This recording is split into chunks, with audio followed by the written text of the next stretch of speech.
അസ്സലാമു അലൈക്കും വറഹ്മത്തുള്ളാഹി വബറകാത്ത്.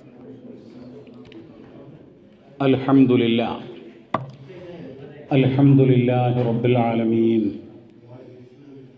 നഹ്മദുഹു വനസ്തഈനുഹു വനസ്തഗ്ഫിറുഹു വനതൂബു ഇലൈഹി വനഊദു ബില്ലാഹി മിൻ ശുറൂരി അൻഫുസിനാ വമിൻ സയ്യിആതി അഅമാലിനാ. من يهده الله فلا مضل له ومن يضلل فلن تجد له وليا مرشدا. أشهد أن لا إله إلا الله وحده لا شريك له وأشهد أن محمدا عبده ورسوله أرسله بالهدى ودين الحق ليظهره على الدين كله ولو كره المشركون. اللهم صل على محمد وعلى آل محمد كما صليت على إبراهيم وعلى آل إبراهيم إنك حميد مجيد. اللهم بارك على محمد وعلى آل محمد كما باركت على إبراهيم وعلى آل إبراهيم إنك حميد مجيد. أما بعد فإن خير الحديث كتاب الله وخير الهدي هدي محمد صلى الله عليه وسلم وشر الأمور محدثاتها وكل محدثة بدعة وكل بدعة ضلالة وكل ضلالة في النار. أعوذ بالله من الشيطان الرجيم. بسم الله الرحمن الرحيم. يا أيها الذين آمنوا اتقوا الله حق تقاته ولا تموتن إلا وأنتم مسلمون. സ്നേഹമുള്ള സഹോദരി സഹോദരങ്ങളെ, കാരുണ്യവാനായ കരുണാമയനായ സർവശക്തനായ അള്ളാഹുവിൻ്റെ അനുഗ്രഹം, അവൻ്റെ റഹ്മത്ത്, അവൻ്റെ ശാന്തിയും സമാധാനവും നമ്മിലെല്ലാം സദാ വർഷിക്കുമാറാവട്ടെ. ഇന്ന് നമ്മൾ തിരഞ്ഞെടുത്തിട്ടുള്ള ഒരു വിഷയം, പരിശുദ്ധ ഖുർആനിനെ നാം അവഗണിച്ചുവോ എന്നുള്ളതാണ്. സാധാരണഗതിയിൽ നമ്മൾ മുഹമ്മദ് നബിയുടെ ഉമ്മത്താണെന്ന് പറയാറുണ്ട്. മുഹമ്മദ് നബി സല്ലല്ലാഹു അലൈഹി വസല്ലമയുടെ സമുദായം, നഹ്നു ഉമ്മത്തു മുഹമ്മദിൻ എന്ന് പറയും. അതായത് പരിശുദ്ധ ഖുർആനിൻ്റെ അനുയായികളാണ് നമ്മൾ. ഈ വിശുദ്ധ ഖുർആൻ എന്ന് പറയുന്നത് അത് അവതീർണമാകുന്ന കാലഘട്ടത്തിൽ ആ ജനതക്കിടയിലുണ്ടായിരുന്ന അന്ധകാരങ്ങൾ, അവിടെ ഉണ്ടായിരുന്ന സാമൂഹ്യ സാഹചര്യങ്ങൾ എല്ലാവർക്കും നന്നായി അറിയാവുന്നതാണ്. ഇരുണ്ട യുഗം, ഡാർക്ക് ഏജ് എന്നാണ് അന്ന് ആ കാലഘട്ടത്തെ വിശേഷിപ്പിക്കപ്പെട്ടിട്ടുള്ളത്. ബഹുദൈവാരാധനകൾ, കാണുന്ന കല്ലുകളെയും രൂപങ്ങളെയും ഒക്കെ ആരാധിക്കുന്ന, ഒരു യാത്രയിൽ മരുഭൂമിയിലൂടെ പോകുമ്പോൾ അവിടെയുള്ള ജിന്നുകളോട് പ്രാർത്ഥിക്കുന്ന, ആരാധിക്കുന്ന, അതുപോലെ കൊല, കൊള്ള, യുദ്ധം, മദ്യം, അങ്ങനെ നിരവധി തെറ്റായിട്ടുള്ള സംസ്കാര ശൂന്യമായിട്ടുള്ള കാര്യങ്ങളായിരുന്നു അവിടെ ഉണ്ടായിരുന്നത്. ജനിക്കുന്നത് പെൺകുട്ടിയാണെങ്കിൽ ജീവനോടുകൂടെ കുഴിച്ചു മൂടപ്പെടുന്ന അവസ്ഥയായിരുന്നു അവിടെ. സ്ത്രീയും പുരുഷനും മദ്യത്തിനും മയക്കുമരുന്നിനും അങ്ങേയറ്റം അടിമകളായിരുന്നു. അങ്ങനെയുള്ള എല്ലാ അർത്ഥത്തിലുമുള്ള ഇരുണ്ട യുഗം, ആ ഇരുണ്ട അന്ധകാരങ്ങളിൽ നിന്ന് വെളിച്ചത്തിലേക്ക്, പ്രകാശത്തിലേക്ക് ജനങ്ങളെ നയിക്കുവാൻ അള്ളാഹു അവതരിപ്പിച്ചിട്ടുള്ള ഗ്രന്ഥമാണ് കിതാബുൽ അസീസ്. പ്രതാപമുള്ള, പ്രൗഢിയുള്ള, പ്രസക്തമായിട്ടുള്ള അള്ളാഹുവിൻ്റെ ഗ്രന്ഥം. പരിശുദ്ധ ഖുർആൻ പറയുന്നുണ്ട് 42-ാം അധ്യായം 7-ാം സൂക്തത്തിൽ, വകദാലിക ഔഹൈനാ ഇലൈക, മുഹമ്മദ് നബി, അപ്രകാരം നാം നിനക്ക് ദിവ്യ സന്ദേശം നൽകുകയുണ്ടായി. ഖുർആനൻ അറബിയ്യൻ, അറബി ഭാഷയിലുള്ള വിശുദ്ധ വേദഗ്രന്ഥം പരിശുദ്ധ ഖുർആൻ. എന്തിനാണത്? ലിതുൻദിറ ഉമ്മൽ ഖുറാ, നഗരങ്ങളുടെ മാതാവായിട്ടുള്ള മക്കയിലെ ജനങ്ങൾക്ക് മുന്നറിയിപ്പ് നൽകുന്നതിന് വേണ്ടി. വമൻ ഹൗലഹാ, ആ മാതൃനഗരിയിൽ മാത്രമല്ല ആ ദിവ്യ സന്ദേശം പ്രചരിപ്പിക്കേണ്ടത്, മുന്നറിയിപ്പ് നൽകേണ്ടത്, മറിച്ച് ലോകത്തിൻ്റെ അഷ്ടദിക്കുകളിലും ആ മാതൃനഗരിയുടെ ചുറ്റുഭാഗത്തുള്ള എല്ലാ ജനവാസമുള്ള കേന്ദ്രങ്ങളിലും പരിശുദ്ധ ഖുർആൻ കൊണ്ട് മുന്നറിയിപ്പ് നൽകണം. വതുൻദിറ യൗമൽ ജംഇ ലാ റൈബ ഫീ, ഒരു സംശയവുമില്ലാത്ത ആ സമ്മേളന ദിവസമുണ്ടല്ലോ, ആ സമ്മേളന ദിവസത്തെക്കുറിച്ചും നീ താക്കീത് നൽകുന്നതിന് വേണ്ടി. ആ പരിശുദ്ധ ഖുർആൻ അത് സ്വീകരിക്കുന്ന ആളുകൾ ഫരീഖുൻ ഫിൽ ജന്ന, അവർ സ്വർഗത്തിലായിരിക്കും. എന്നാൽ അത് തള്ളിക്കളയുന്ന, അതിനെ അവഗണിക്കുന്ന, അതിനോട് പുറംതിരിഞ്ഞു നിൽക്കുന്ന ആളുകളോ ഫരീഖുൻ ഫിസ് സഈർ, വിശുദ്ധ ഖുർആൻ പറയാ അവർ നരകത്തിലായിരിക്കും എന്നുള്ളതാണ്. ഖുർആനിലെ 14-ാം അധ്യായം സൂറത്ത് ഇബ്രാഹിമിൻ്റെ 1-2 സൂക്തങ്ങൾ എത്രയോ തവണ നമ്മൾ കേൾക്കുന്നതാണ്. അതെന്താ? ജനങ്ങളെ അന്ധകാരങ്ങളിൽ നിന്ന്, അന്ധവിശ്വാസങ്ങളിൽ നിന്ന്, ദുരാചാരങ്ങളിൽ നിന്ന് വെളിച്ചത്തിലേക്ക്, പ്രകാശത്തിലേക്ക്, വിശ്വാസ വിശുദ്ധിയിലേക്ക്, സംസ്കാര സമ്പന്നതയിലേക്ക് നയിക്കുന്നതിന് വേണ്ടിയാണ് വിശുദ്ധ ഖുർആൻ അവതരിപ്പിക്കപ്പെട്ടിട്ടുള്ളത് എന്നുള്ളതാണ്. സഹോദരങ്ങളെ, നമ്മൾ മുഹമ്മദ് നബിയുടെ ഉമ്മത്താണെന്ന് പറഞ്ഞല്ലോ. ഒരു പേരിന് വേണ്ടി അങ്ങനെ പറഞ്ഞാൽ മതിയോ? നമ്മുടെ പേരൊരു മുസ്ലിം പേരായാൽ മതിയോ? ഈ ഖുർആനിനോട്, ആ പ്രവാചകൻ നൽകിയ സന്ദേശങ്ങളോട് നമ്മുടെ ഹൃദയത്തിൽ എന്ത് സ്ഥാനമാണുള്ളത്? നമുക്ക് ആ ഖുർആനിനെ ആത്മാർത്ഥമായി സ്നേഹിക്കാൻ കഴിയുന്നുണ്ടോ? ആ വെളിച്ചം നുകരാൻ നാം എന്ത് ചെയ്തു എന്നുള്ളതാണ് നമ്മൾ ചിന്തിക്കേണ്ടത്. അതായത് ഒരു മനുഷ്യനെ സംബന്ധിച്ചിടത്തോളം പരിശുദ്ധ ഖുർആനിനെ അങ്ങേയറ്റം സ്നേഹിക്കണം.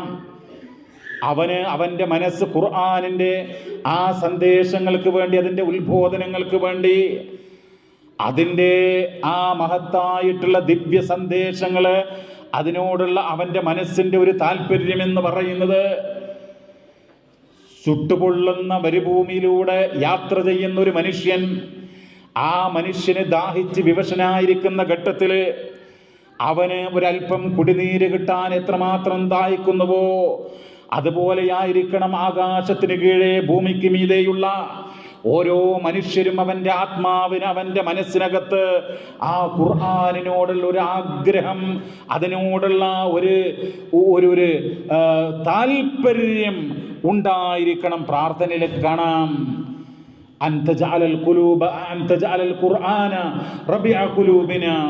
ഞങ്ങളുടെ ഹൃദയങ്ങളുടെ വസന്തമാക്കി വിശുദ്ധ ഖുർആനിനെ നീ നിശ്ചയിക്കണമേ എന്ന്. സഹോദരങ്ങളെ, വിശുദ്ധ ഖുർആന്റെ 25-ാം അധ്യായം സൂറത്തുൽ ഫുർഖാൻ, ഫുർഖാൻ എന്ന് പറയുന്നത് ഖുർആനിന്റെ മറ്റൊരു പേരാണ്. ആ അധ്യായത്തിൻ്റെ 26 മുതലുള്ള 2-3 വചനങ്ങൾ നമ്മൾ ശ്രദ്ധിക്കണം. എന്തിനാണെന്ന് പറയുന്നത് അറിയുമോ? എൻ്റെയും നിങ്ങളുടെയും ജീവിതത്തിൽ ആ ഒരു അവസ്ഥ ഉണ്ടാകുമോ, ഉണ്ടാകാൻ സാധ്യതയുണ്ടോ എന്ന് ചിന്തിക്കുന്നതിന് വേണ്ടിയാണ്. അല്ലാഹു തആല പറയാണ്, യൗമ യഅല്ലുൽ ആലിമു അലാ യദൈഹി, അക്രമി തൻ്റെ കൈകൾ കടിക്കുന്ന ദിവസം. അള്ളാഹു വിശുദ്ധ ഖുർആനിൽ പറയാ, സത്യമായിട്ടും സംഭവിക്കുന്ന കാര്യം. അക്രമിയായ മനുഷ്യൻ തൻ്റെ കൈകൾ കടിക്കുന്നൊരു ദിവസം വരും.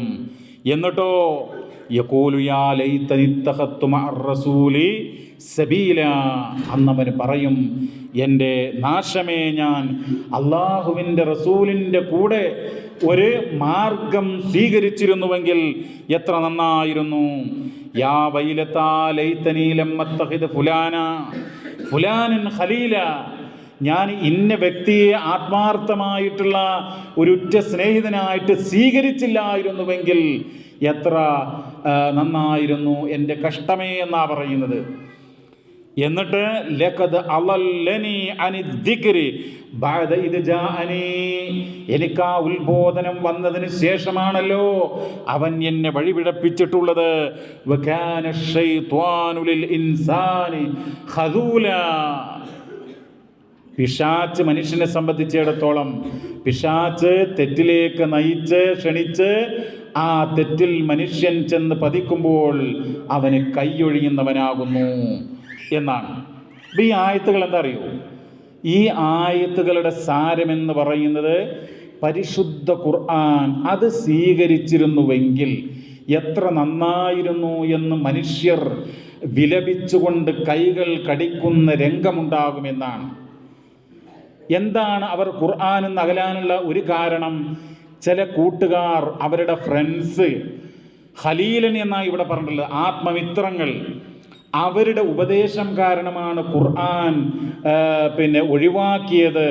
അങ്ങനെ അക്രമിയായി കൈകൾ കടിക്കുന്ന ഒരു രംഗം, ഒരു അവസ്ഥ എനിക്കുണ്ടായത് എന്നുള്ളതാണ്. തഫ്സീറുൽ ഖുർത്തുബിയിൽ പറയുന്നുണ്ട്, അത് ഉഖബത്ത് ബിൻ അബി മുഈത്ത് എന്ന് പറയുന്ന വ്യക്തിയായിരുന്നു എന്നാണ്. അദ്ദേഹം ഉമയ്യത്ത് ബിൻ ഖലഫിൻ്റെ കൂട്ടുകാരനായിരുന്നു എന്നാണ്. ഈ ഉഖബത്ത് ബിൻ അബി മുഈത്തിന് ഖുർആനിനോട് ഒരു താല്പര്യം തോന്നി, അത് സ്വീകരിക്കണം എന്നുള്ള ഒരു മനസ്സുണ്ടായി. പക്ഷേ കൂട്ടുകാരനായിട്ടുള്ള ഉമയ്യത്ത് ബിൻ ഖലഫ് അദ്ദേഹത്തെ പിന്തിരിപ്പിച്ചു. അതുമായി ബന്ധപ്പെട്ട് അവതീർണമായിട്ടുള്ള ആയത്തുകളാണ് ഈ ആയത്തുകൾ. എന്തിനാണ് നമ്മളിവിടെ പാരായണം ചെയ്തറിയോ? ഖുർആൻ പഠിക്കണം എന്നൊക്കെ നമ്മുടെ മനസ്സിൽ താല്പര്യമുണ്ടായി, അത് വായിക്കണം താല്പര്യമുണ്ടായി, അതനുസരിച്ച് ജീവിക്കണം താല്പര്യമുണ്ടായി. പക്ഷേ ഏതോ ഫ്രണ്ട്സിൻ്റെ, ഏതോ കൂട്ടുകാരൻ്റെ, അല്ലെങ്കിൽ ഏതോ പാർട്ടിയുടെ ഒക്കെ, അല്ലെങ്കിൽ എന്തൊക്കെയോ കാരണങ്ങൾ കൊണ്ട് അതിൽ നമ്മളിങ്ങനെ നിരന്തരം വഴുതി മാറുകയാണ്. അത് വായിക്കാൻ നമുക്ക് നേരമില്ല, പഠിക്കാൻ സമയമില്ല, അത് നമ്മുടെ മനസ്സതിന് പാകപ്പെടുന്നില്ല.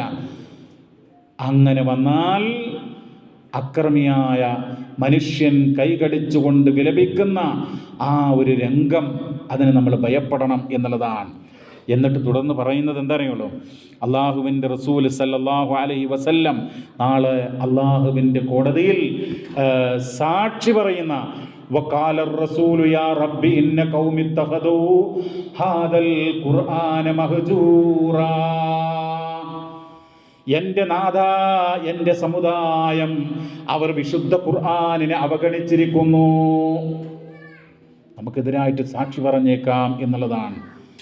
ലോകത്തിൻ്റെ നേതാവ് മുഹമ്മദ് നബി സല്ലല്ലാഹു അലൈഹി വസല്ലമ എൻ്റെ ജനത എന്നാ പറയുന്നത്, അവിശ്വാസികൾ എന്നല്ല. വഖാല റസൂലു യാ റബ്ബി ഇന്ന ഖൗമി ഇത്തഖദൂ, എൻ്റെ ജനത ഉപേക്ഷിച്ചു എന്നാണ്. ആ സാക്ഷി പറയുമ്പോൾ ഞാനോ നിങ്ങളോ അതിൽ ഉൾപ്പെടുമോ എന്ന് നമ്മൾ 1000 വട്ടം ചിന്തിക്കണം. സാധാരണ ആളുകളെ ഈ വീടൊക്കെ വെക്കുമ്പോൾ ഹൗസ് വാമിങ്ങിന് എന്ത് ചെയ്യും? നല്ല ഖുർആന് എങ്ങനെയെങ്കിലും ഫ്രീ ആയിട്ട് കിട്ടുമെന്നൊക്കെ നോക്കും. വീട് ചിലപ്പോൾ 80 ലക്ഷം 1 കോടിയൊക്കെ കൊടുത്തിട്ടുണ്ടാകുന്നതായിരിക്കാം. പക്ഷേ എങ്ങനെ ഖുർആൻ ഫ്രീ ആയിട്ട് കിട്ടും, ഒരു മുസാഫ് കിട്ടും എന്നിട്ട് ആ മുസാഫ് ഫ്രീ ആയിട്ട്, ഓക്കെ ഫ്രീ ആണെങ്കിൽ അങ്ങനെ, എന്നിട്ട് അത് കൊണ്ടുപോയി അത് പാരായണം ചെയ്യണമെന്നോ അതിൻ്റെ അർത്ഥം മനസ്സിലാക്കണമെന്നോ അല്ലെങ്കിൽ അങ്ങനെയുള്ള കാര്യമില്ല. മറിച്ച് അത് ആളുകൾ കാണുന്ന ഷോക്കേസിൽ വെക്കുക, എന്നിട്ട് എൻ്റെ വീട്ടിൽ ഇങ്ങനെ ഖുർആനുണ്ട്, അതെന്തിനാ? ആ വീട്ടിലൊരു ഐശ്വര്യം ഉണ്ടാകാൻ, ഒരു ബറക്കത്തുണ്ടാകാൻ എന്നുള്ള ലക്ഷ്യത്തിനാണ്. അപ്പോൾ നിങ്ങൾ നോക്കൂ, ഇതൊക്കെ എന്താണ് സത്യത്തിൽ? ഖുർആൻ വെച്ചത് കൊണ്ട് ഇതൊന്നും രക്ഷപ്പെടൂല. അള്ളാഹിൻ്റെ റസൂല് സാക്ഷി പറയുന്നുണ്ടല്ലോ, ആ വിഭാഗത്തിൽ പെടുമോ എന്ന് നമ്മൾ ചിന്തിക്കണം. ഒന്ന്, ഇതിൻ്റെ ആയത്തിൻ്റെ തഫ്സീറുകളിൽ വന്നിട്ടുള്ള കാര്യങ്ങൾ വളരെ ശ്രദ്ധേയമാണ്. ഒന്നാമതായിട്ട് ഈ ഖുർആൻ വായിക്കാൻ നമ്മൾക്ക് സമയമുണ്ടാകാറുണ്ടോ? ഞാൻ ചോദിക്കുക, ഇന്ന് ഞാൻ എത്ര ആയത്തുകൾ വായിച്ചിട്ടുണ്ട്? ഓരോരുത്തരും ചോദിക്കൂ, നിങ്ങൾ എത്ര ഇന്ന് വായിച്ചിട്ടുണ്ട്, ഇന്നലെ വായിച്ചിട്ടുണ്ട്, കഴിഞ്ഞ ഈ ഒരാഴ്ചയിൽ എത്ര ഖുർആൻ വായിച്ചിട്ടുണ്ട്, പഠിച്ചിട്ടുണ്ട്? അപ്പോൾ ഇങ്ങനെ വായനയില്ലാത്ത ആളുകൾക്ക് എതിരെ സാക്ഷിയാകുമെന്ന ആര് സാക്ഷിയാകും? അള്ളാഹിൻ്റെ റസൂല് റബ്ബിനെ വിളിച്ചുകൊണ്ട് എൻ്റെ ജനത നമ്മളെ ചൂണ്ടിക്കാണിച്ചിട്ട് നഊദുബില്ല പറയുക, പിന്നെ ഇവർ അവഗണിച്ചിരിക്കുന്നു, ഖുർആനിനെ തള്ളിക്കളഞ്ഞിരിക്കുന്നു എന്ന് പറയുന്നു. അപ്പോൾ അതിൻ്റെ ഒന്നാമത്തെ കാര്യം ഇത്തരം സ്വഭാവ. രണ്ടാമത്തതോ പാരായണമൊക്കെ ഉണ്ട്, ഖുർആനൊക്കെ ഇങ്ങനെ ഓത്തുണ്ട്, ആദ്യം മുതൽ അവസാനം വരെയുള്ള ഖത്തം തീർക്കലും കാര്യങ്ങളൊക്കെ ഉണ്ട്. ചില ആളുകൾ ചില ദിവസങ്ങളൊക്കെ എന്ത് ചെയ്യും, സ്പീഡിൽ ചില സഹോദരിമാരൊക്കെ ചില മഗ്രിബിൻ്റെയും ഇഷാൻ്റെ ഇടയിൽ ചില നിശ്ചിത സൂറത്തുകൾ എന്തായാലും ഓതി തീർക്കണം, എന്നാലാണ് വീട്ടിൽ നിന്നുള്ള ദോഷമൊക്കെ ഉണ്ടാകലുള്ളൂ, നന്മകൾ വരികയുള്ളൂ, അല്ലെങ്കിൽ ഇന്ന പ്രശ്നങ്ങൾ ഉണ്ടാകുമെന്ന് വിചാരിച്ചിട്ട് അവർ അങ്ങോട്ട് സ്പീഡിൽ ഓതുക, ഒരു ആ കടമങ്ങോട്ട് കഴിക്കുകയാണ്. അങ്ങനെയൊന്നുമല്ല. ഏതായിരുന്നാലും പാരായണമുണ്ടെങ്കിലും അതനുസരിച്ചുള്ള പ്രവർത്തനമില്ലെങ്കിൽ അള്ളാഹിൻ്റെ റസൂൽ സാക്ഷി പറയുന്ന നമ്മൾ മനസ്സിലാക്കണം. ഖുർആൻ വീട്ടിലുണ്ടായത് കൊണ്ട് മാത്രമല്ല, ഖുർആൻ പാരായണം ചെയ്തുകൊണ്ട് മാത്രമല്ല, അതനുസരിച്ച് ജീവിക്കണം എന്ന് മാത്രമല്ല പ്രിയമുള്ളവരെ, അത് കേൾക്കാനും അതിൻ്റെ ആശയങ്ങൾ ഗ്രഹിക്കാൻ, അതുമായുള്ള ചിന്ത ഒഴിവാക്കൽ, ഇതൊക്കെ സാക്ഷി പറയാൻ നിമിത്തമാകുന്ന കാര്യങ്ങളാണെന്ന തദബ്ബുറുൽ ഖുർആൻ. ഖുർആനിനെ കുറിച്ച് ചിന്തിക്കണം, ഖുർആനിൻ്റെ വചനങ്ങളെക്കുറിച്ച് നമ്മൾ ആലോചിക്കണം. പരിശുദ്ധ ഖുർആൻ ഇറക്കിയത് തന്നെ എന്തിനാ? കിതാബുൻ അൻസൽനാഹു ഇലൈക മുബാറകുൻ ലിയദ്ദബ്ബറു ആയാതിഹി. മുഹമ്മദ് നബി അങ്ങേക്ക് നാം ഈ വിശുദ്ധ ഖുർആൻ അവതരിപ്പിച്ച് തന്നിട്ടുള്ളത്, അനുഗ്രഹീതമായിട്ടുള്ള ഈ ഗ്രന്ഥം, ലിയദ്ദബ്ബറു ആയാതിഹി, അതിൻ്റെ സൂക്തങ്ങളെ സംബന്ധിച്ച്, ദൃഷ്ടാന്തങ്ങളെ സംബന്ധിച്ച് അങ്ങേയറ്റത്തെ ആലോചനക്ക്, ചിന്തക്ക് വേണ്ടിയാണ്. വലിയ തദക്കർ ഉലുൽ അൽബാബ്, ബുദ്ധിയുള്ള ആളുകളാണ് അവർ ചിന്തിക്കുന്നതിന് വേണ്ടി എന്നാണ്. നമ്മളെ ബുദ്ധി ഉപയോഗപ്പെടുത്തണം. ഖുർആനിൻ്റെ ആഹ്വാനം അത് നമ്മൾ ചെവി കൊള്ളണം എന്നുള്ളതാണ്. അതോടൊപ്പം തന്നെ സാക്ഷി പറയാന്ന് പറഞ്ഞല്ലോ, ഖുർആനെ പരിഹസിക്കുക, അങ്ങനെയുള്ള ആളുകൾക്ക് എതിരെ മുഹമ്മദ് നബി സാക്ഷി പറയും. നിങ്ങൾ നോക്കൂ, ഇന്ന് ഇപ്പോൾ മുസ്ലിം സമുദായത്തിലെ പണ്ട് കാലത്ത് പ്രവാചകന് ഖുർആൻ അവതരിപ്പിക്കപ്പെട്ട കാലഘട്ടത്തിൽ എന്താ അവിശ്വാസികൾ പറഞ്ഞ വിശുദ്ധ ഖുർആൻ അത് പിന്നെ ജാലവിദ്യയാണ്, മാരണമാണ്, ഇന്നഹു സിഹ്റുൻ വശിഉറുൻ, കവിതയാണെന്ന് പറഞ്ഞു. വഅസാതീറുൽ അവ്വലീൻ, പൂർവികരുടെ ഐതിഹ്യങ്ങളും പുരാണങ്ങളുമാണ് എന്നൊക്കെ പറയുണ്ടായി. ഖുർആനെ കുറിച്ച് പരിഹസിക്കുക, ആക്ഷേപിക്കുക, അതിന് നിഷേധിക്കുക. ഇന്ന് വളർന്നു വരുന്ന നമ്മുടെ തലമുറയിലെ യുവാക്കൾ അല്ലെങ്കിൽ യുവതികൾ, അതുപോലെയുള്ള ആളുകൾ പലരും, മുസ്ലിം പേരുള്ള പലരും ഖുർആനിനെ പരിഹസിക്കുന്ന ഒരവസ്ഥയിലേക്ക് എത്തിയിട്ടുണ്ട്. അങ്ങനെ ഒരു ടീം. വേറൊരു ടീമിൻ്റെ അവസ്ഥ എന്താ അറിയോ? ഇവർ നാമമാത്രമായിട്ട് നമസ്കരിക്കുന്നു, പിന്നെ അല്ലെങ്കിൽ ദീനിൻ്റെ ചില കാര്യങ്ങളൊക്കെ ഉണ്ട്. പക്ഷേ മനസ്സിനകത്ത് ഖുർആനിൽ എന്തൊക്കെയോ കുഴപ്പങ്ങളുണ്ട്, ഖുർആനിൽ എന്തൊക്കെയോ വിവരക്കേടുകളുണ്ട് എന്ന് വിശ്വസിക്കുന്ന മുസ്ലിം കുടുംബങ്ങളിൽപ്പെട്ട യുവാക്കളും യുവതികളും ധാരാളമുണ്ട് എന്ന് സോഷ്യൽ മീഡിയയിലും അതുപോലെ തന്നെ ഇസ്ലാമിക വിരുദ്ധരായിട്ടുള്ള യുക്തിവാദികളും അതുപോലെയുള്ള സംഘങ്ങളുമൊക്കെ പ്രചരിപ്പിക്കുന്ന അവരുടെ യൂട്യൂബുകൾ അതുപോലെയുള്ള സംവിധാനങ്ങൾ നമുക്ക് മനസ്സിലാക്കാൻ വേണ്ടി പറ്റും. കുറേയൊക്കെ നല്ലവരായി നടക്കുന്നവരായിരിക്കാം, പക്ഷേ അവരുടെ മനസ്സിനകത്ത് ഇസ്ലാമിനെ കുറിച്ച് വല്ലാത്ത തെറ്റിദ്ധാരണകൾ. അപ്പോൾ ആദ്യമായിട്ട് ഇവിടെ എനിക്ക് സൂചിപ്പിക്കുവാനുള്ളത്, നോക്കൂ, ഐന നഹ്നു മിനൽ ഖുർആൻ. ഖുർആൻ എന്ന് പറയുന്ന വിശുദ്ധ വേദഗ്രന്ഥം, അതിനോട് നമ്മുടെ സമീപനം എന്താണ്? ഖുർആനിൽ നിന്ന് നമ്മൾ എവിടെയാണ് എന്നുള്ള തലക്കെട്ടിലുള്ള ഒരു ലേഖനം അതിനകത്ത് പറയാണ്, മാ മൻസിലതു ഹാദൽ ഖുർആനി ഫീ നുഫൂസിന. നമ്മുടെ മനസ്സുകൾക്കകത്ത് ഖുർആൻ എന്ത് സ്ഥാനമാണുള്ളത്, എന്ത് സ്ഥാനമാണുള്ളത്? പ്രിയമുള്ളവരെ, ഓരോ ആളുകളും ചിന്തിക്കേണ്ടതുണ്ട്. ഖുർആനോട് എന്തൊരു സ്ഥാനമാണുള്ളത്? മനസ്സിൽ മാത്രമല്ല, വഹയാത്തിന, നമ്മുടെ ജീവിതത്തിൽ എന്താണ് ഇതിനോടുള്ള ഒരു സ്ഥാനം? നമ്മളിപ്പോൾ ഖുർആനിലൊക്കെ വിശ്വസിക്കുന്ന ആളുകളാണ്. ഈമാൻ കാര്യത്തിൽ പിന്നെ ഒന്നെന്താണ് അള്ളാഹുവിൻ്റെ കിതാബുകളുടെ വിശ്വാസം എന്നൊക്കെ നമ്മൾ പറയുന്നുവെങ്കിലും നമ്മുടെ മനസ്സിൽ അതിനോടുള്ള ഒരു സ്നേഹം, അതിനോടുള്ള ഒരു താല്പര്യം അതുണ്ടോ എന്നുള്ളതാണ് നമ്മൾ ചിന്തിക്കേണ്ടത്. പ്രവർത്തന പദത്തിൽ നമ്മൾ ഖുർആൻ കൊണ്ടുവരാറുണ്ടോ, ഖുർആൻ്റെ ആശയങ്ങൾ നടപ്പാക്കാറുണ്ടോ എന്നുള്ളതാണ് നമ്മൾ ചിന്തിക്കേണ്ടത്. ഞാൻ വളരെ ഗൗരവത്തോടുകൂടെ കിട്ടുന്ന അവസരങ്ങളിലൊക്കെ ഞാൻ പറയാറുണ്ട്, ഇതാ നമ്മുടെ ഈ മഹത്തായ ഇസ്ലാഹി സെൻറ്റർ, പരിശുദ്ധ ഖുർആൻ പഠിക്കാൻ ഖുർആൻ ലേണിംഗ് സ്കൂളുകൾ നമ്മുടെ ഈ റിയാദിൻ്റെ പല ഭാഗങ്ങളിലായിട്ട് ആഴ്ചയിൽ ഒരു ദിവസം ഒരു മണിക്കൂർ അത് നമ്മൾ പിന്നെ ഒരുക്കിയിട്ടുണ്ട്. നോക്കൂ, അതിലൊന്ന് വന്ന് ഒരു സ്ത്രീക്കും പുരുഷനൊക്കെ വന്ന് സമാധാനമായിട്ട് ഖുർആനൊക്കെ കേട്ട് അതിൻ്റെ അർത്ഥങ്ങളൊക്കെ പഠിച്ച് അതിൻ്റെ ആശയങ്ങൾ പഠിച്ച് അങ്ങനെ ഖുർആനിന് വേണ്ടി ഒരു മണിക്കൂർ ചെലവഴിക്കാനും പഠിക്കാനും മനസ്സിലാക്കാനും ഒക്കെയുള്ള അവസരങ്ങൾ നമ്മുടെ മുമ്പിലുണ്ട്. പക്ഷേ ആരുണ്ട് അതിൽ പങ്കെടുക്കാൻ? ആരുണ്ട് ആത്മാർത്ഥമായി അങ്ങനെയുള്ള സംവിധാനങ്ങൾ ഉപയോഗപ്പെടുത്താൻ? അതിലേക്കൊന്ന് പോകണം എന്ന് ആഗ്രഹിക്കുന്ന എത്ര മനുഷ്യരുണ്ട്, എത്ര സഹോദരങ്ങളുണ്ട്. അതിലൊരു ക്ലാസ് നഷ്ടപ്പെട്ടാൽ എനിക്കത് നഷ്ടമാണെന്ന് ചിന്തിക്കുന്നവരെത്രയുണ്ട്. അങ്ങനെയാണല്ലോ നമുക്ക്. നിങ്ങൾ ആലോചിച്ച് നോക്കൂ, ഇപ്പോൾ പിന്നെ ഒരു മാസത്തെ ശമ്പളത്തിൽ നിന്ന് ഒരു ദിവസം കട്ട് ചെയ്താൽ ഇന്ന കാരണങ്ങൾ കൊണ്ട് പിന്നെ ഒരു ദിവസത്തെ ശമ്പളം കട്ട് ചെയ്തിരിക്കുന്നു എന്ന് പറഞ്ഞാൽ നമുക്ക് എത്ര ദുഃഖം, എത്ര വിഷമമാണ്. നമ്മൾ തർക്കിക്കും ചിലപ്പോൾ. അപ്പോൾ നമുക്ക് ഒരു ക്ലാസ് നഷ്ടപ്പെട്ടാൽ ഖുർആൻ ഒന്ന് പഠിക്കാൻ എന്താണ് നമ്മുടെ അവസ്ഥ? ഞാൻ വിശദീകരിക്കുന്നില്ല. നിങ്ങൾ നോക്കൂ, ഖുർആന് നമ്മൾ പഠിക്കാൻ എന്തും നമ്മളതിന് മറ്റുള്ളതൊക്കെ മാറ്റിവെച്ചതിന് തയ്യാറാകണം. പ്രിയമുള്ളവരെ, മനുഷ്യരാണ്. വളരെ നിർബന്ധിത സാഹചര്യത്തിൽ ചിലപ്പോൾ എത്തിപ്പെടാൻ സാധിച്ചില്ലെന്ന് വരാം, അങ്ങനെയൊക്കെ ഉണ്ടാവും.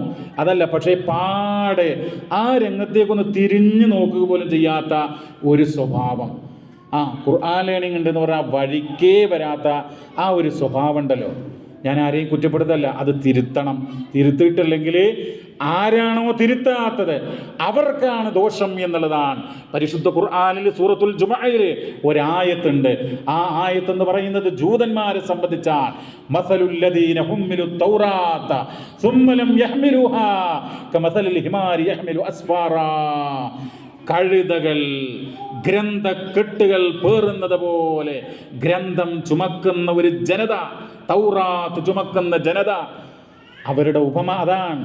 അതുപോലെ മുഹമ്മദ് നബിയുടെ ഉമ്മത്ത് ആയിക്കൂടാ എന്നുള്ളതാണ്. ഒരായത്തെങ്കിലും നമ്മൾ പഠിച്ച് ആ ആയത്ത് നഫ്സി നഫ്സി എന്ന് പറയപ്പെടുന്ന ആ പരലോകത്ത് നമുക്കനുകൂലമായി സാക്ഷി പറയാൻ വരുമെങ്കിൽ പ്രിയമുള്ളവരെ, നിങ്ങളുടെ ഏറ്റവും വലിയ സമ്പാദ്യം പരിശുദ്ധ ഖുർആനിലെ ആ ആയത്തായിരിക്കും.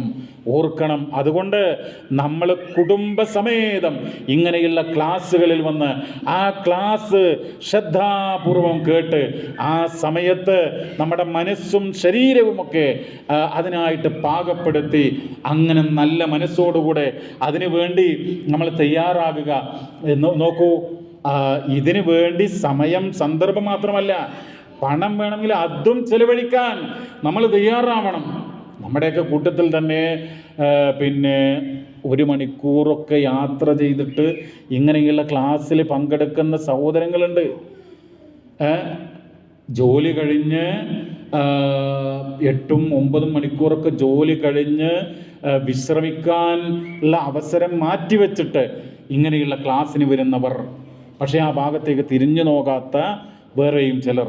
അപ്പോൾ നമ്മൾ തെറ്റുകൾ തിരുത്താൻ നമ്മൾ തയ്യാറാവണം എന്നുള്ളതാണ്. ഖുർആനിൻ്റെ ആശയങ്ങൾക്കനുസരിച്ച് പ്രിയമുള്ളവരെ നമ്മുടെ ജീവിതത്തിൽ പ്രവർത്തന പദത്തിൽ കൊണ്ടുവരണം. ഒരു മുസ്ലിമിന് എങ്ങനെയും ജീവിക്കാൻ വേണ്ടി പാടുള്ളതല്ല.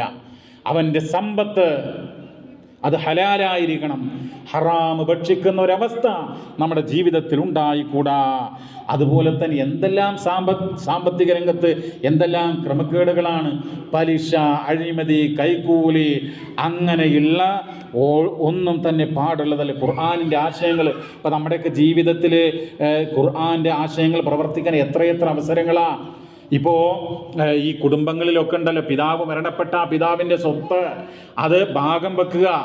ആ ഭാഗം വെക്കുമ്പോൾ ഖുർആൻ പറയുന്ന നിയമമുണ്ട്, ആ നിയമം നടപ്പാക്കാനുള്ള അവസരം നമുക്ക് വരികയാണ്.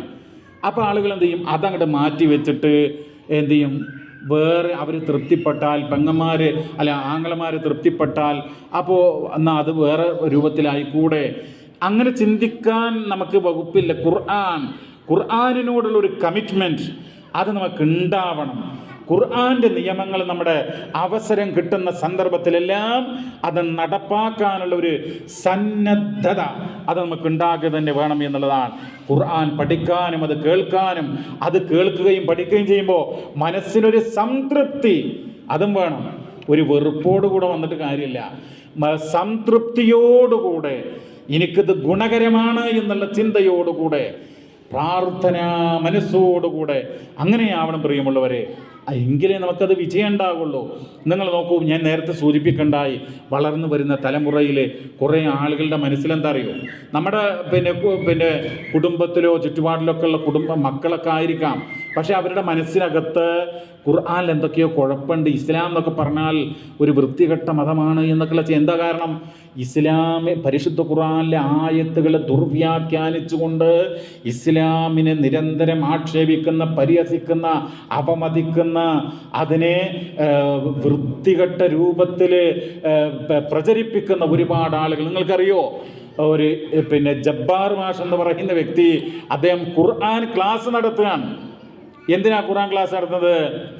ഖുർആന്റെ ആശയങ്ങൾ പ്രചരിപ്പിക്കല, മറിച്ച് ഓരോ ആയത്തുകളെയും ദുർവ്യാഖ്യാനിക്കാൻ ഖുർആൻ ക്ലാസ്സാണ് അദ്ദേഹം അതിന് ഹെഡിങ് കൊടുത്തുള്ളത്. ഖുർആൻ ക്ലാസ് സാധാരണ പറയുക ഖുർആൻ്റെ അതിൻ്റെ മനോഹരമായിട്ടുള്ള അതിൻ്റെ സന്ദേശങ്ങളും ആശയങ്ങളൊക്കെ ജനങ്ങളെ പ്രചരിപ്പിക്കാനാണ്. ഇതങ്ങനെയല്ലേ? ഇതിൽ ഇന്നെ കുഴപ്പങ്ങളുണ്ട് എന്ന് പറഞ്ഞുകൊണ്ട് അതിനെ പരിഹസിക്കുക, അതിനെ കളിയാക്കുക, അതിനെ മോശപ്പെടുത്തുക, അതിനു വേണ്ടിയിട്ടാണ്. അപ്പോൾ ഇതൊക്കെ കേട്ടിട്ട് നമ്മുടെ തലമുറ എന്താണ്? നശിച്ചുകൊണ്ടിരിക്കുകയാണ്. അപ്പോൾ അവർക്കുള്ളൊരു മറുപടി നിങ്ങൾ നോക്കൂ, എത്രയോ ആളുകളായി ഖുർആനിലെ ആയത്തുകളൊക്കെ ദുർവ്യാഖ്യാനം ചെയ്യുന്നത്. അപ്പോൾ നമ്മളൊക്കെ മുസ്ലിമായി ജീവിക്കുന്നു, ഖുർആൻ്റെ ആളുകളെന്ന് പറയുന്നു, നമുക്ക് മറുപടി പറയാൻ കഴിയുമോ? നമ്മുടെ കൂടെയുള്ള ആളുകൾ, ഇനി അതല്ല ഇപ്പോൾ ഈ എക്സ് മുസ്ലിം കൂട്ടായ്മ, അങ്ങനെയുള്ള ആളുകളൊക്കെ എന്തെല്ലാം ഉയർത്തിവിടുന്നു, അതിന് മറുപടി പറയാൻ നമുക്ക് കഴിയുമോ? അത് കഴിയണമെങ്കിൽ നമ്മൾ ഖുർആനിലേക്ക് തിരിയണം. സഹോദരങ്ങളെ, ഞാൻ ഏതാനും കാര്യങ്ങൾ, ഇപ്പോൾ സ്വഹാബികളൊക്കെ ഉണ്ടല്ലോ, സ്വഹാബികളൊക്കെ പ്രവാചകൻ്റെ കൂടെ ഇരുന്ന് ഖുർആൻ്റെ അർത്ഥവും കാര്യങ്ങളും ഖുർആനൊക്കെ പഠിക്കാൻ വേണ്ടിയിട്ട് അവർ ഊഴം നിശ്ചയിച്ചിരുന്നു എന്നാണ്. അതായത് ഇവർ ജോലിക്ക് പോകണല്ലോ, എങ്കിലല്ലേ ഭക്ഷണം കഴിക്കാൻ പറ്റുള്ളൂ. അപ്പോൾ അവരെന്ത് ചെയ്യുന്നറിയോ? ഇന്ന് നീ ശ്രദ്ധിക്കണം, നബി എന്തൊക്കെ പറയുന്നുണ്ട് എന്ന് മനസ്സിലാക്കണം. ഇന്ന് ഞാൻ ജോലിക്ക് പോകാൻ, അതുകൊണ്ട് നീ ശ്രദ്ധിക്കണം. എന്നിട്ട് അങ്ങനെ ജോലി കഴിഞ്ഞ് വന്നിട്ട് അദ്ദേഹത്തോട് ചോദിച്ച് മനസ്സിലാക്കണം. അങ്ങനെ അത്രമാത്രം അള്ളാഹിൻ്റെ റസൂലിൻ്റെ കൂടെ കഴിയാനും ഖുർആൻ്റെ സന്ദേശങ്ങൾ മനസ്സിലാക്കാനും ഒക്കെയാണ് ആ സ്വഹാബികൾ സജീവമായിട്ടുണ്ടായിരുന്നത്. ഓരോ ആയത്തുകളും അവർ പഠിക്കാനായിട്ട് നന്നായിട്ട് ശ്രമിച്ചിരുന്നു. പക്ഷേ നമ്മുടെ അവസ്ഥ എന്താ? നമ്മുടെ അവസ്ഥ, ഞാൻ ആരെയും കുറ്റപ്പെടുത്തല്ല, പക്ഷേ തെറ്റുകൾ തിരുത്താൻ, വീഴ്ചകൾ പരിഹരിക്കാൻ നമ്മൾ തയ്യാറാകണം. അപ്പോൾ വളർന്നു വരുന്ന തലമുറകളിൽ ഒട്ടേറെ സംശയങ്ങൾ ഖുർആനുമായി ബന്ധപ്പെട്ടുണ്ട്. ഒന്ന്, ഈ അടുത്ത് ഏറ്റവും ഇപ്പോൾ നേരത്തെ പറഞ്ഞ വ്യക്തിയുണ്ടല്ലോ, ഈ ജബ്ബാർ മാഷ് എന്ന് പറയുന്നത്, ഇപ്പോൾ ഇത്തരം കാര്യങ്ങൾ പറയുമ്പോൾ അതിന് മറുപടി പറയാൻ കഴിയണം എന്നുള്ളതാണ്. അപ്പം അതിൽ അദ്ദേഹം പറയുന്നത്, വിശുദ്ധ ഖുർആനിലെ 4-ാം അധ്യായം സൂറത്തുൻ നിസായിലെ 24-ാമത്തെ ആയത്ത്, അപ്പോൾ അതിൽ ഇല്ലാ മാ മലക്കത്ത് ഐമാനുക്കും, വിവാഹം കഴിക്കാൻ അനുവദിക്കപ്പെട്ട സ്ത്രീകളെക്കുറിച്ച് ഇങ്ങനെ പറഞ്ഞിട്ട് ഇന്ന സ്ത്രീകളെ വിവാഹം കഴിക്കാൻ പാടില്ല, മറ്റുള്ളവരെ കഴിക്കാം എന്ന് ആ നിയമങ്ങൾ പറഞ്ഞിട്ട് അവസാനം അല്ലാഹു തആല അത് അവസാനിപ്പിക്കുന്നത് ഇല്ലാ മാ മലക്കത്ത് ഐമാനുക്കും, നിങ്ങളുടെ വലങ്കൈകൾ ഉടമപ്പെടുത്തിയവരൊഴികെ എന്ന് പറയുന്നുണ്ട്. അതായത് ഈ ആയത്ത് ഉദ്ധരിച്ചുകൊണ്ട് അദ്ദേഹം പറയുന്നത്, ഈ ഇസ്ലാമിൽ മുസ്ലിങ്ങൾക്കിടയിൽ മുത്അ വിവാഹം അനുവദനീയമാണ് എന്നുള്ളതാണ്. അപ്പോൾ എന്താണ് മുത്അ വിവാഹം? ഇസ്ലാമിന് അതിനോടുള്ള സമീപനം എന്ത് എന്നൊക്കെ നമ്മൾ മനസ്സിലാക്കണം. എന്താണ് ഈ ആയത്തിൽ പറഞ്ഞിട്ടുള്ള അടിമകളുമായി ബന്ധപ്പെട്ട ഇസ്ലാമിൻ്റെ കാഴ്ചപ്പാട് എന്ത് എന്ന് നമ്മൾ അറിയണം. സത്യത്തിൽ പ്രിയമുള്ളവരെ, നിങ്ങൾ നോക്കൂ, ഇസ്ലാം ഈ ലൈംഗിക രംഗത്ത് എത്രമാത്രം വിശുദ്ധമായ അച്ചടക്കം, പരിശുദ്ധി കാത്തു സൂക്ഷിക്കാൻ പറയുന്ന മതമാണ്.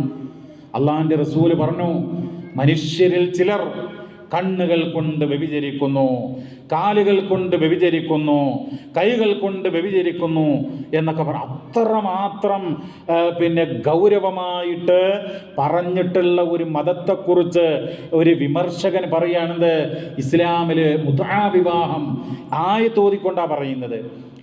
അതിൽ അത് അംഗീകരിച്ചിരിക്കുന്നു എന്ന്, അത് നിരോധിച്ചിട്ടില്ല എന്നുള്ളത്. സത്യത്തിൽ അല്ലാഹു തആല സൂറത്ത് അറാഫ് 28 ചോദിക്കുന്നുണ്ട്. ഇതൊക്കെ നിങ്ങൾ മനസ്സിലാക്കണം. ഇന്നല്ലാഹ ലാ യഅ്മുറു ബിൽ ഫഹ്ശാ, മ്ലേച്ഛവൃത്തി കൊണ്ട് ഒരിക്കലും അല്ലാഹു തആല കൽപ്പിക്കുകയില്ല എന്ന.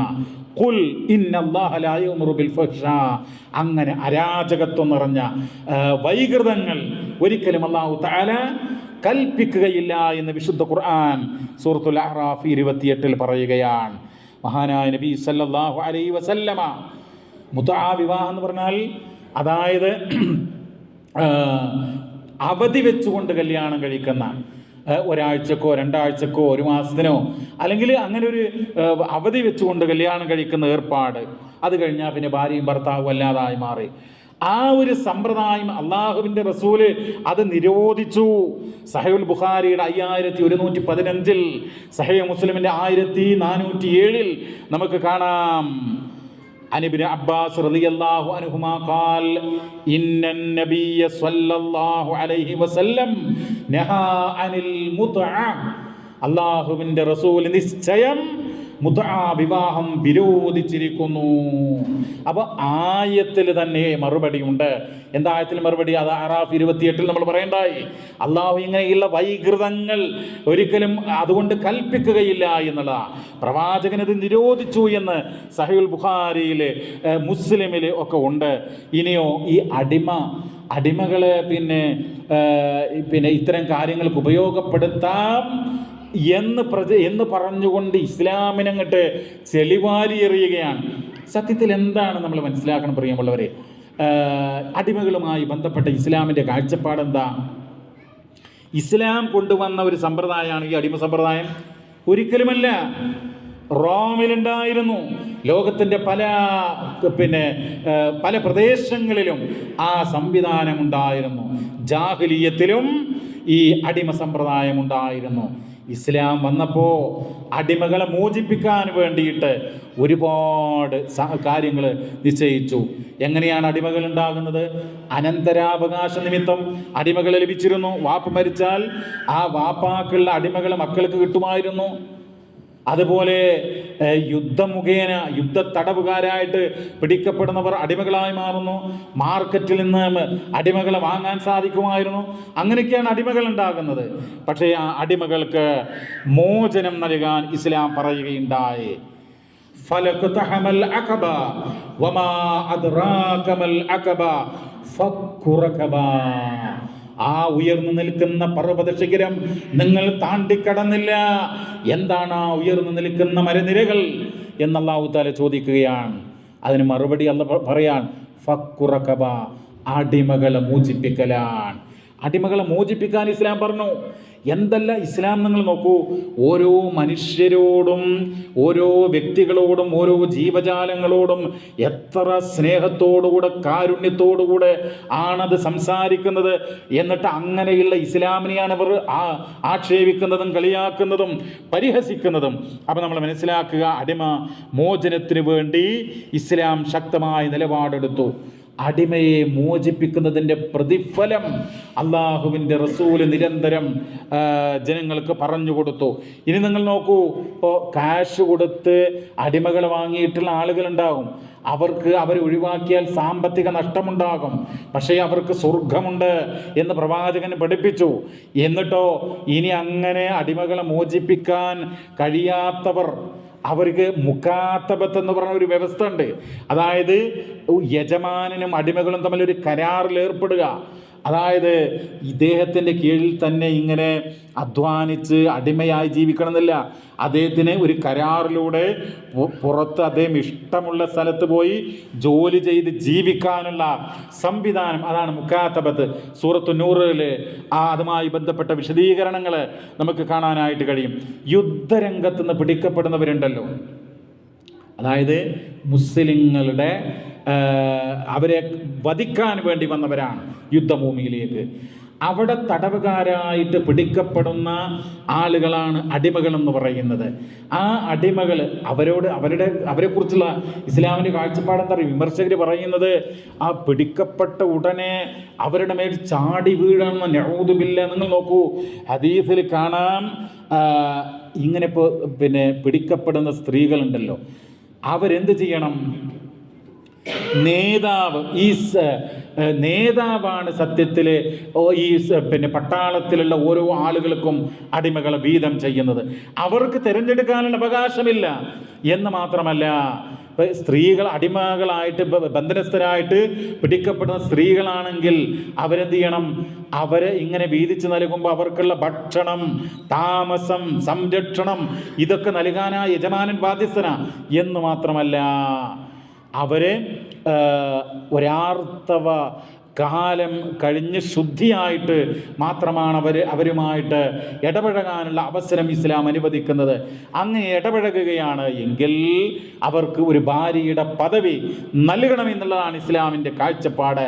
അവരിൽ കുഞ്ഞ് ജനിച്ചാൽ അവർക്ക് സ്വാതന്ത്ര്യം രുചിക്കാം എന്നുള്ളതാണ്, അടിമ അല്ലാതായി മാറുന്നു എന്നുള്ളതാണ്. വിശുദ്ധ ഖുർആന്റെ സൂറത്ത് മുഹമ്മദിൻ്റെ 4-ാമത്തെ സൂക്തം ഫഇമ്മാ മന്നൻ ബഅദു വഇമ്മാ ഫിദാഅൻ. ഇസ്ലാമിൻ്റെ കാഴ്ചപ്പാടാണ് പറയുന്നത്. ഒന്നുകിൽ അവരെന്ത് ചെയ്യുക? വെറുതെ വിട്ടേക്കുക, അല്ലെങ്കിൽ ഒരു ഫിദിയ, എന്തെങ്കിലും പണം വാങ്ങിയിട്ട് മോചനദ്രവ്യം വാങ്ങിയിട്ട് ഒഴിവാക്കുക. ഇതൊക്കെയാണ്. അപ്പോൾ ഏറ്റവും പ്രധാനം അടിമകളെ മോചിപ്പിക്കുക, അള്ളാഹുവിൻ്റെ പ്രതിഫലം ഓർത്തുകൊണ്ട്. ഇങ്ങനെയൊക്കെ ഒട്ടേറെ സംവിധാനങ്ങൾ അതിന് നിശ്ചയിച്ചിട്ടുണ്ട്. നിങ്ങൾ നോക്കൂ, ഇപ്പോൾ ഹജ്ജിൽ ഇഹ്റാമിൽ ഒരു തെറ്റ് ചെയ്താൽ അവിടെ അടിമകളെ മോചിപ്പിക്കാൻ വേണ്ടിയിട്ടാണ്. അവർ സ്വതന്ത്രരാകട്ടെ എന്നുള്ള, അതുപോലെ സത്യം ചെയ്തു അത് ലംഘിച്ചു കഴിഞ്ഞാൽ അടിമകളെ മോചിപ്പിക്കാൻ. അതുപോലെ തന്നെ പ്രിയമുള്ളവരെ, അബദ്ധത്തിൽ നമ്മുടെ കൈകൾ കൊണ്ട് ഒരാളെ കൊല നടത്തിയാൽ അതിൻ്റെ കാര്യങ്ങൾ എന്ത് ചെയ്യണം എന്നുള്ള കാര്യത്തിൽ വിശുദ്ധ ഖുർആൻ പറയുന്നത് അടിമകളെ മോചിപ്പിക്കണം എന്നുള്ളതാണ്. അങ്ങനെ ഒട്ടേറെ സംഭവങ്ങളുണ്ട്. ലിഹാറിൻ്റെ വിഷയത്തിൽ വിശുദ്ധ റമദാനിൻ്റെ പകൽ സമയത്ത് ഇണയുമായിട്ട് ബന്ധപ്പെട്ട് കഴിഞ്ഞാൽ, അപ്പം അങ്ങനെയുള്ള ഒട്ടേറെ അവസരങ്ങളിൽ അടിമകളെ മോചിപ്പിക്കണം എന്നാണ് പറയുന്നത്. ഇനി അതല്ലാതെ തന്നെ വെറുതെ നമ്മൾ അള്ളാഹുവിൻ്റെ പ്രതിഫലം മോഹിച്ചുകൊണ്ട് അവരെ മോചിപ്പിക്കണം എന്നാണ് ഇസ്ലാമിൻ്റെ കാഴ്ചപ്പാട്. അപ്പം അങ്ങനെയുള്ള നിരവധി അവസരങ്ങൾ വെച്ചിട്ടുള്ള ഒരു മതത്തെ ആക്ഷേപിക്കുകയും പരിഹസിക്കുകയും ചെയ്യുക. ഇനി നിങ്ങൾ നോക്കൂ, മറ്റൊരു വിഷയം ഇവർ പറയുന്നത്, അന്യമതസ്ഥരോട് സൗഹൃദം പാടില്ല. ജൂതനോ ക്രിസ്ത്യാനിയോ ഒക്കെ ആയിട്ടുള്ള ആളുകളുണ്ടല്ലോ, അവരോട് ഒരു സ്നേഹബന്ധമോ പുഞ്ചിരിക്കാനോ പാടില്ല എന്ന് ഇസ്ലാം പറയുന്നു, ഖുർആൻ പറയുന്നു എന്ന് പറഞ്ഞിട്ട് ഇവരായത്തോതാണ്. അപ്പോൾ ആയത്തോതുമ്പോൾ നമുക്ക് കരുതും, നമ്മുടെ മക്കളെ, ഞാൻ നേരത്തെ പറഞ്ഞല്ലോ, പല മുസ്ലിങ്ങളായിട്ടുള്ള ആളുകളും മനസ്സിലാക്കുന്നത് ഇതൊക്കെ ഖുർആനിലുണ്ടെന്നുള്ളതാണ്. അപ്പോൾ അതിൻ്റെ നിജസ്ഥിതി നമ്മൾ മനസ്സിലാക്കണം. വിശുദ്ധ ഖുർആന്റെ സൂറത്തുൽ മാഇദ 51 പറയുന്നുണ്ട്, യാ അയ്യുഹല്ലദീന ആമനൂ ലാ തത്തഖിദുൽ യഹൂദ വന്നസ്വാറ ഔലിയാ. വിശ്വാസികളെ, നിങ്ങൾ ജൂത ക്രിസ്ത്യാനികളെ ഉറ്റമിത്രങ്ങളായി സ്വീകരിക്കരുത്. ബഅ്ലുഹും ഔലിയാഉ ബഅ്, അവർ അന്യോന്യം ഉറ്റമിത്രങ്ങളാണ്. അതുകൊണ്ട് നിങ്ങൾ അവരെ ഉറ്റമിത്രങ്ങളായി, ക്ലോസ് ഫ്രണ്ടായിട്ട് സ്വീകരിക്കരുത് എന്നാണ്. എന്നിട്ടോ വമൻ യതവല്ലഹും മിൻകും, ആരെങ്കിലും അവരെ ഉറ്റമിത്രങ്ങളായി സ്വീകരിച്ചാൽ, നിങ്ങളിൽ നിന്ന് ആരെങ്കിലും അവരെ ഉറ്റമിത്രങ്ങളായി സ്വീകരിച്ചാൽ ഫഇന്നഹു മിൻഹും, നിശ്ചയം അവൻ അവരിൽപ്പെട്ടവനാകുന്നു. ഇത് അല്ലാഹു പറയുന്നുണ്ട്. ഇത് എപ്പോഴാണ്?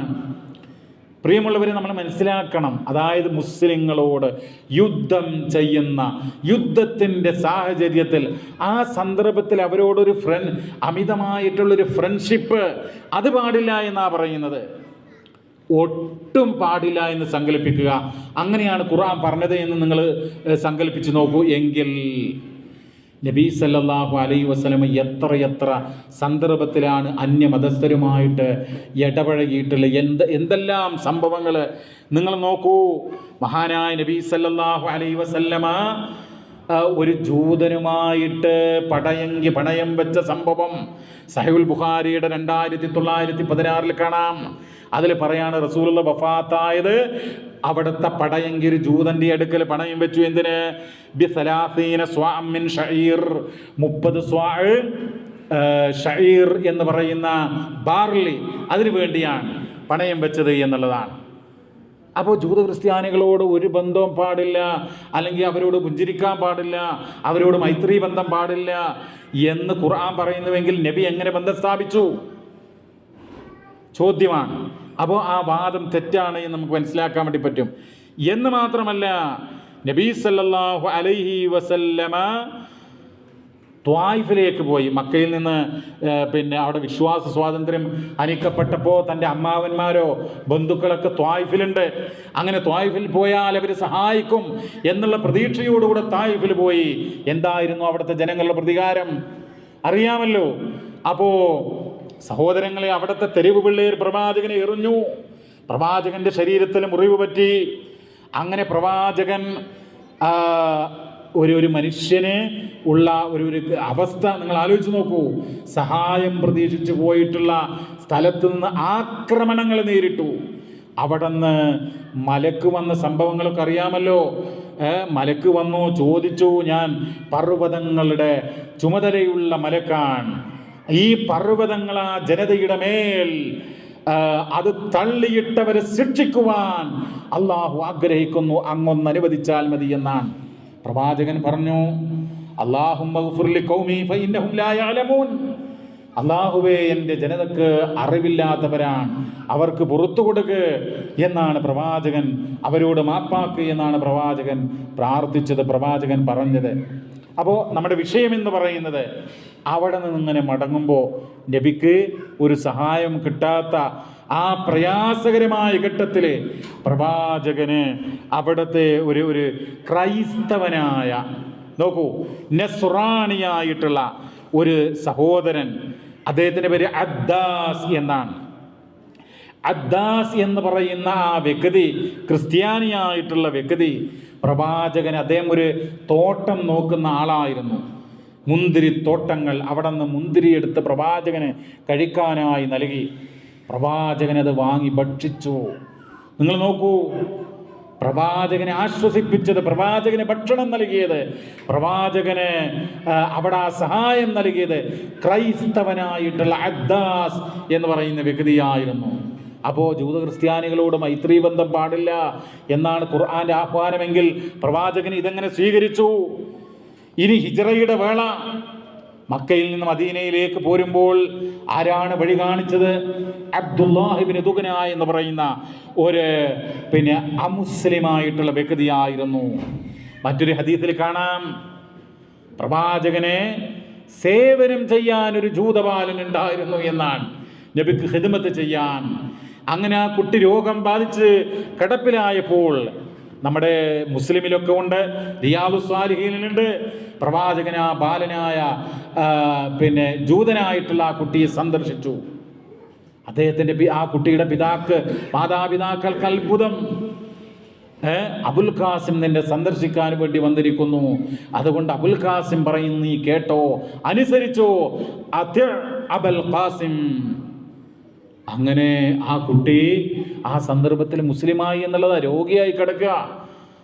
അൽഹംദുലില്ലാഹില്ലദീ അൻകദഹു മിനന്നാർ, നരകത്തിൽ നിന്ന് അവനെ കാത്തുരക്ഷിച്ച അള്ളാഹുവിന് സർവസ്തുതിയും എന്ന് നബി അപ്പോഴാണ് പറയുന്നത്. അപ്പോൾ സഹോദരങ്ങളെ, ജൂത ക്രിസ്ത്യാനികളോട് മൈത്രി ബന്ധം പാടില്ല എന്ന് പറയുന്നത് യുദ്ധത്തിൻ്റെ ഘട്ടത്തിലാണ്. അതിപ്പോൾ ഇത് മാത്രമല്ല, ഇപ്പം ഇന്ത്യയും പാകിസ്ഥാനും ഒരു യുദ്ധത്തിൻ്റെ ഘട്ടം. അപ്പോൾ ഇവിടുത്തെ ആളുകളും അവിടുത്തെ ആളുകളും ആ സന്ദർഭത്തിൽ ഒരു ഫ്രണ്ട്ഷിപ്പ് അവിടെ വെച്ച് നടത്തുക എന്ന് പറഞ്ഞാൽ അത് അനുവദിക്കുമോ? ആ രൂപത്തിലൊരു രാജ്യത്തിൻ്റെ അത്തരമൊരു ഘട്ടത്തിലുള്ള ഒരു നിലപാടായി നമ്മൾ കണ്ടാൽ മതി. എന്ന് മാത്രമല്ല, മുസ്ലിങ്ങളുടെ ഉന്മൂലനാശത്തിന് വേണ്ടി സദാ ശ്രമിച്ചു കൊണ്ടിരിക്കുന്ന ആളുകളോടുള്ള നയമാണത്. അതേ അവസരത്തിൽ മുസ്ലിങ്ങളോട് സ്നേഹത്തിലും സൗഹാർദ്ദത്തിലും കഴിയുന്ന എത്രയോ ലക്ഷോപലക്ഷം വരുന്ന അന്യമതസ്ഥരായിട്ടുള്ള ആളുകളുണ്ട്. എന്ന് മാത്രമല്ല, മുസ്ലിങ്ങളുടെ അവകാശത്തിന് വേണ്ടി, മുസ്ലിങ്ങളുടെ ആവശ്യങ്ങൾക്ക് വേണ്ടി പൊരുതുന്ന, അവർ ശബ്ദമുയർത്തുന്ന എത്രയോ ആളുകൾ. അവരെ കുറിച്ച് എന്താ പറഞ്ഞിട്ടുള്ളത്? അവരോട് നീതി കാണിക്കണം, നന്മ കാണിക്കണം. സൂറത്ത് മുംതഹിനയിലെ അതിൽ കാണാം,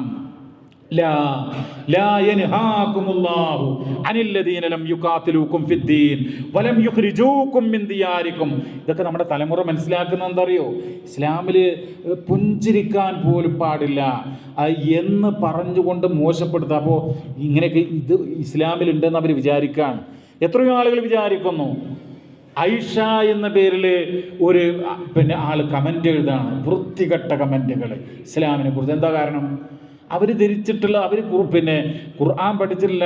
അവർ ഖുർആനെ കുറിച്ച് ആക്ഷേപിക്കുന്ന ഇസ്ലാം വിമർശകരുടെ വാക്കുകൾ കേൾക്കാൻ. അപ്പോൾ ഇതിനൊക്കെ മറുപടി പറയാൻ നമുക്ക് കഴിയണം. അതിന് കഴിയണമെങ്കിൽ നമുക്ക് ഖുർആനുമായി ബന്ധം വേണം. ഖുർആൻ പറയാൻ നിങ്ങൾ നോക്കൂ, മുംതഹിനയിൽ 9 പറയാ, ലാ യൻഹാകുമുല്ലാഹു അനിൽ ലദീന ലം യുഖാതിലൂകും ഫിദ്ദീൻ വലം യുഖ്രിജൂകും മിൻ ദിയാരികും. മതത്തിൻ്റെ പേരിൽ നിങ്ങളോട് യുദ്ധം ചെയ്യാത്ത, നിങ്ങളുടെ ഭവനങ്ങളിൽ നിങ്ങളെ ഇറക്കി വിടാത്ത അങ്ങനെയുള്ള ആളുകളോട് സ്നേഹം ബന്ധം പുലർത്തുന്നത് അല്ലാഹു വിരോധിക്കുന്നില്ല. എന്ന് മാത്രമല്ല, അൻതബറൂഹും, നിങ്ങൾ അവർക്ക് നന്മ ചെയ്യുക, വതുഖ്സിതു ഇലൈഹിം, നിങ്ങൾ അവർക്ക് നീതി കാണിക്കുക. ഇന്നല്ലാഹ യുഹിബ്ബുൽ മുഖ്സിതീൻ, അല്ലാഹു നീതിയും നന്മയും കാണിക്കുന്നവരെ ഇഷ്ടപ്പെടുന്നു എന്നാണ്. ഈ ആയത്ത് ഉദ്ധരിച്ചുകൊണ്ടാണ് ആധുനിക ഇസ്ലാമിക പണ്ഡിതനായിട്ടുള്ള ഷെയ്ഖ് ഇബ്നു ബാസ് റഹിമഹുല്ല അന്യമതസ്ഥന് രക്തം വേണോ, രക്തം നൽകാൻ അതനുവദനീയമാണ്. പവിത്രമായി കാണുന്ന സംസം വെള്ളം അത് അവരാവശ്യപ്പെടുകയാണ്, അല്ലെങ്കിൽ അവർക്ക് താല്പര്യമുണ്ട്, അതവർക്ക് കൊടുക്കാമെന്ന് ഈ ആയത്ത് ഉദ്ധരിച്ചാ പറയുന്നത്. അങ്ങനെ പറയുന്ന ഇസ്ലാം, അങ്ങനെ പഠിപ്പിക്കുന്ന ഖുർആൻ, ആ ഖുർആനിനെ ആക്ഷേപിക്കുന്നത് ഈ ഇസ്ലാമെന്ന് പുറത്തു പോയിട്ടുള്ള കുറേ ആളുകളുണ്ടല്ലോ. അതിലൊന്നാണ് ഈ ജസ്ല മടശ്ശേരി എന്ന് പറയുന്ന സ്ത്രീ. അപ്പം ആ സ്ത്രീ പറയുന്നത് ഖുർആനിലെ ബഹുദൈവ വിശ്വാസികളെ വധിക്കാനായിട്ട് പറയുന്നു, കൊല്ലാനായിട്ട് പറയുന്നു എന്നുള്ളതാണ്. അപ്പോൾ ഇത് എന്താ പറയുക, ആ ആയത്തുകളൊക്കെ ഒന്നുകിൽ ദുർവ്യാഖ്യാനിക്കുക, അല്ലെങ്കിൽ സന്ദർഭത്തിൽ നിന്ന് അടർത്തിയെടുക്കുക, അതിൻ്റെ അപ്പുറം എന്ത് പറഞ്ഞു ഇപ്പുറം എന്ത് പറഞ്ഞു എന്നൊന്നും നോക്കാതെ അന്ധമായ ഖുർആൻ വിരോധം, അന്ധമായ ഇസ്ലാമിക വിരോധം. സത്യത്തിൽ എന്താ? സത്യത്തിലെ വഖാതിലുൽ മുശ്രിക്കീന കാഫ, എല്ലാ ബഹുദൈവ വിശ്വാസികളോടും നിങ്ങൾ യുദ്ധം ചെയ്യൂ എന്ന് പറഞ്ഞ് നിർത്തിയാൽ അവർ പറയുന്നത് ഭാഗം ശരിയായിരിക്കും. പക്ഷേ തുടർന്ന് വായിക്കണ്ടേ, കമാ യുഖാതിലൂനകും കാഫ, അവർ നിങ്ങളോട് യുദ്ധം ചെയ്യുന്നത് പോലെ. എന്തിനാണ് അങ്ങോട്ട് യുദ്ധം ചെയ്യുന്നത്? ഇങ്ങോട്ട് യുദ്ധം ചെയ്തതുകൊണ്ട്. വെറുതെ അങ്ങോട്ട് കയറി ആക്രമിക്കല്ല. ഖുർആന്റെ ഭാഷ്യം തന്നെ അങ്ങനെയാ. സൂറത്തുൽ ഹജ്ജിൽ കാണാം, ഉദിന ലില്ലദീന യുഖാതിലൂന ബിഅന്നഹും ളുലിമു. യുദ്ധം ചെയ്യാൻ എന്തിനാ അനുവാദം നൽകപ്പെട്ടുള്ളത്? നിങ്ങൾ അക്രമത്തിന് വിധേയമാക്കപ്പെട്ടത് കൊണ്ടാണ് എന്നാണ് ഖുർആൻ പറയുന്നത്. ഇങ്ങോട്ട് ആക്രമിച്ചത് കൊണ്ടാണ് അങ്ങോട്ട് ആക്രമിക്കുന്നത്, ഇങ്ങോട്ട് യുദ്ധം ചെയ്തതുകൊണ്ടാണ് അങ്ങോട്ട്. അപ്പം ആ ഭാഗം ഓതാതെ മുസ്ലിങ്ങളെ കൊല്ലണം എന്ന് ഖുർആൻ പറയുന്നു എന്ന് പറയുക, എന്നിട്ട് ചിരിക്കുക, എന്നിട്ട് ഇസ്ലാമിനെ മോശമാക്കുക, പിന്നെ പ്രവാചകനൊക്കെ കളിയാക്കുക അദ്ദേഹത്തിൻ്റെ പേര് പറഞ്ഞുകൊണ്ട്. അപ്പോൾ ഖുർആൻ എന്താ പറയുന്നത്? പിന്നെ 8-ാം അധ്യായം സൂറത്തുൽ അൻഫാൽ അതിൻ്റെ 61 എന്താ പറയുന്നത്? തിരിച്ചങ്ങോട്ട് യുദ്ധം ചെയ്യണമെന്ന് മാത്രമല്ല, കേട്ടോളൂ, വഇൻ ജനഹൂ ലിസ്സിൽമി ഫൻജഹ് ലഹാ, അവർ സമാധാനത്തിന് തയ്യാറാണെങ്കിൽ അപ്പോൾ നിങ്ങൾ യുദ്ധം ചെയ്യണമെന്നല്ല, നിങ്ങളും സമാധാനത്തിന് തയ്യാറാവണം. അവ ഇങ്ങോട്ട് യുദ്ധം ചെയ്യുകയാണെങ്കിൽ അങ്ങോട്ട്, അതല്ലാതെ വെറുതെ രാജ്യത്ത് കലാപം കുഴപ്പമുണ്ടാക്കണമെന്നല്ല. ലാ തുഫ്സിദൂ ഫിൽ അർള് ബഅദ ഇസ്ലാഹിഹാ, നന്മക്ക് ശേഷം ഭൂമിയിൽ കുഴപ്പമുണ്ടാക്കരുത് എന്ന് ഖുർആൻ ആവർത്തിച്ചുകൊണ്ട് പറയാ. വല്ലാഹു യദ്ഉ ഇലാ ദാരിസ്സലാം, അല്ലാഹു സമാധാനത്തിന്റെ ഭവനത്തിലേക്ക് ക്ഷണിക്കുന്നു എന്നാണ്. ഇങ്ങനെ പ്രിയമുള്ളവരെ, ഖുർആനിനെ കുറിച്ച് ആക്ഷേപിക്കുന്ന കാര്യങ്ങൾക്ക് മറുപടി പറയാൻ നമുക്ക് കഴിയേണ്ടതുണ്ട്. ഖുർആൻ സമാധാനത്തിന്റെ മതമാണ്. ഇസ്ലാം പറഞ്ഞാൽ തന്നെ സമാധാനം എന്നാണ്. അതിൻ്റെ അഭിവാദ്യ രീതി അത് സമാധാനമാണ്. പിന്നെ എങ്ങനെയാ ആ അന്യമതസ്ഥരോട് അല്ലെങ്കിൽ ബഹുദൈവ വിശ്വാസികളെ കൊല്ലണം എന്ന് പറയും ശരിയാകുക? അത് ഇങ്ങോട്ട് യുദ്ധം ചെയ്യുന്നതുകൊണ്ട് മാത്രമാണ്, അല്ലാതെ എല്ലാവരെയും കൊല്ലുക എന്നുള്ള അങ്ങനെ ഒരു സങ്കല്പമേ ഇസ്ലാമിലില്ല. മനുഷ്യർക്ക് അവകാശങ്ങളുണ്ട്, അവരെ മാനിക്കണം, അവരെ ബഹുമാനിക്കണം എന്നുള്ളതാണ് ഇസ്ലാം പറയുന്നത്. എല്ലാ മനുഷ്യരോടും നന്മയിലും പുണ്യത്തിലും നിങ്ങൾ അന്യോന്യം സഹകരിക്കണം എന്നുള്ളതാണ് ഇസ്ലാമിൻ്റെ കാഴ്ചപ്പാട്. ഇതൊക്കെ ഖുർആന് കൊണ്ട് തന്നെ, ഇത്തരം ഇവരുടെ വാദങ്ങളെ ഖുർആന് കൊണ്ട് തന്നെ മറുപടി പറയാൻ നമ്മൾ പഠിക്കണം, വളരണം. അപ്പം അതിനു വേണ്ടി നമ്മൾ ഖുർആനുമായി കൂടുതലായി ബന്ധം പുലർത്തുക. അല്ലാഹു സുബ്ഹാനഹു വ തആല ഖുർആൻ പഠിക്കുന്ന, ഖുർആനിനെ ആത്മാർത്ഥമായി സ്നേഹിക്കുന്ന, അത് പഠിക്കുമ്പോൾ, അത് വായിക്കുമ്പോൾ, അതിൻ്റെ പാരായണം കേൾക്കുമ്പോൾ, അതിൻ്റെ അർത്ഥം കേൾക്കുമ്പോൾ, മനസ്സിലാകുമ്പോൾ നമ്മുടെ മനസ്സിന് സന്തോഷവും സംതൃപ്തിയും ഉണ്ടാകുന്ന അങ്ങനെയുള്ള ആളുകളുടെ കൂട്ടത്തിൽ അല്ലാഹു തആല നമ്മെ ഉൾപ്പെടുത്തി അനുഗ്രഹിക്കുമാറാവട്ടെ. അല്ലാഹുമ്മ റബ്ബന ആതിനാ ഫിദ് ദുനിയ ഹസന വഫിൽ ആഖിറതി ഹസന വഖിനാ അദാബന്നാർ. റബ്ബനാ തഖബ്ബൽ മിന്നാ ഇന്നക അൻതസ് സമീഉൽ അലീം വതുബ് അലൈനാ ഇന്നക അൻതത് തവ്വാബുർ റഹീം വഗ്ഫിർ ലനാ ഇന്നക അൻതൽ ഗഫൂറുർ റഹീം വർഹംനാ ഇന്നക അൻത അർഹമുർ റഹീമീൻ. സ്വല്ലല്ലാഹു വസല്ലമ അലാ നബിയിന മുഹമ്മദ് വൽഹംദുലില്ലാഹി റബ്ബിൽ ആലമീൻ.